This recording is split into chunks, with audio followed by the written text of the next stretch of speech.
Hey, how's it going? You might have heard the recent announcement that Death's Door is coming to the PS4, PS5, and Nintendo Switch on the 23rd of November. It originally released back in July on PC and Xbox, so a lot of people haven't yet had the chance to enjoy this great game, a game which I think is a worthy contender for Game of the Year.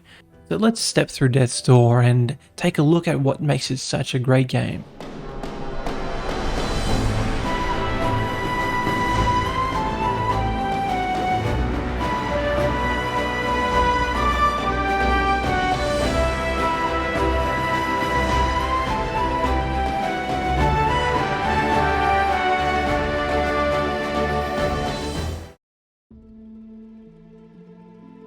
In Death's Door, you play as a crow that works as a reaper, so it's your job to hunt down your assigned soul. The giant souls that you'll hunt down belong to creatures that didn't leave life willingly, and as a result become more powerful, and can take on forms that some consider to be unnatural. After your assigned soul is stolen by an old crow, you're basically forced to do his dirty work as he points you in the direction of other giant souls for you to hunt down on your adventure.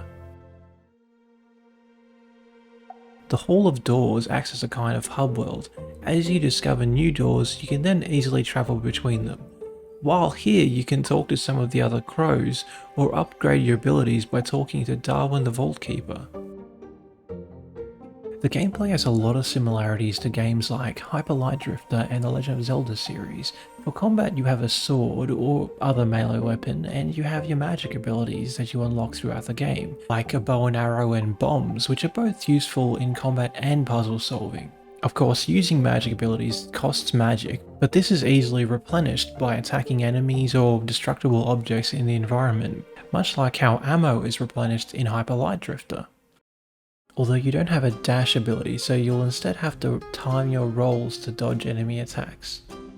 Plus there's some hidden collectibles called shiny things, as well as shrines to increase your health and magic capacity for you to discover, so exploring your environment can really pay off. While Death's Door offers a good amount of challenge, it's also very forgiving. Throughout the game you'll find seeds and pots to plant them in. These pots let you replenish all of your health. You also don't lose anything when you die, you're just sent back to the last door to get back out there to try again. This was a design choice to help make the game a much less frustrating experience. Acid Nerve's David Fenn said in an interview with IGN, "There's an art to trying to figure out what it's going to be like for someone who isn't as experienced in the game as you, and then just tweaking and iterating with that in mind." I think balancing the game with this approach really helped to make the challenge of Death's Door far more enjoyable than it is frustrating. Probably already noticed how great the art of Death's Door is. Something that really gives life to the world of Death's Door are the Studio Ghibli inspired characters and environments that are full of charm and detail. Characters like Pothead. No, not that type of pothead. He literally has a pot as a head. And other characters like the forest settlers, the friendly little forest spirits that follow you around, or the Urn Witch herself. But the thing that tops it all off is the incredible soundtrack.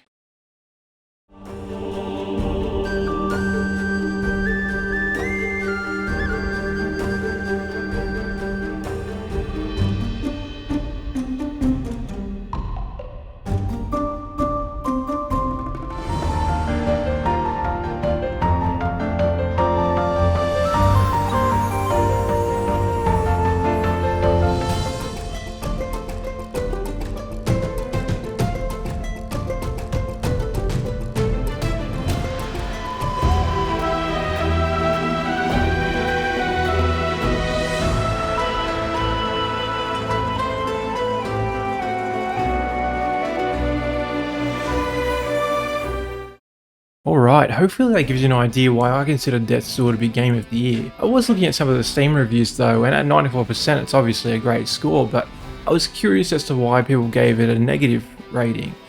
So the most common complaints seem to be about the lack of a map and the game's difficulty. And yes, it's true, there is no map in Death's Door, but I don't think it's really an issue. The game is designed in a way that encourages exploration, and in a dungeon, they seem to branch out into various paths from a central area. You can go out into various rooms, and then you'll end up finding your way back to that central area once you've completed the necessary puzzles. Yeah, I didn't find myself getting lost, so I'm not sure why it was such an issue that people gave it a negative review for lack of a map. As for the difficulty complaints, like I said, this game does have some challenge. It's probably closer in difficulty to Hyper Light Drifter than it is to a Zelda game, but it is still very forgiving. Because you're not punished significantly for dying, you just go back to the last door, you don't really lose anything. That gives you the opportunity to overcome the challenge of the game. Someone like me, I mean, I died quite a few times against certain bosses and certain areas of Death's Door, but I kept trying and I overcame that challenge. So if I can do it, I think you can do it too. Alright, I think that about does it for this video, but thanks for watching. I'm curious as to what you guys think. Are you planning on picking up Death's Door on the Switch or PlayStation when it releases on the 23rd of November? Actually, if you buy it on PlayStation, you will get Asaner's previous game, Titan Souls. So that's worth considering. Okay, thanks for watching, and if you subscribe, hopefully see you in another video soon.